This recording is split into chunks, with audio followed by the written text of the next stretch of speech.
ఎయిడ్స్పై విద్యార్థులకు అవగాహన. Andhra Pradesh AIDS control society జిల్లా ఎయిడ్స్ నియంత్రణ అధికారులు వారి ఆదేశాల ప్రకారం డోన్ పట్టణంలో ప్రభుత్వ ఐటీఐ నందు శనివారం నాడు హ్యాండ్స్ స్వచ్ఛంద సేవా సంస్థ సహకారంతో ITI principal S. Prasad Reddy ఆధ్వర్యంలో విద్యార్థులకు ఎయిడ్స్ మరియు డ్రగ్స్ పై అవగాహన సదస్సు నిర్వహించారు. హ్యాండ్స్ ప్రాజెక్ట్ మేనేజర్ మాట్లాడుతూ హెచ్ఐవి ఎయిడ్స్ అనేది ఎలా వ్యాపిస్తుంది, వ్యాధిని ఎలా నిరోధించవచ్చు, వ్యాధి రాకుండా ఎలాంటి జాగ్రత్తలు తీసుకోవాలి, టీబీ గురించి, సుఖరోగాల గురించి, హెచ్ఐవి వ్యాధిగ్రస్తులకు ప్రభుత్వం అందిస్తున్న సహకారం తదితర అంశాలపై విద్యార్థులకు అర్థవంతంగా వివరించారు.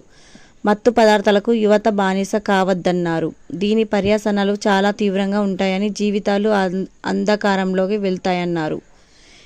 విద్యార్థి దశ నుండి ఈ అంశాలపై అవగాహన కలిగి ఉండాలన్నారు. కార్యక్రమంలో project manager Madhukumar, ANM Saraswati, సిబ్బంది సోఫియా, రాజేశ్వరి, సలీమా, భాష, ఐటీఐ కాలేజీ అధ్యాపకులు మరియు సిబ్బంది పాల్గొన్నారు.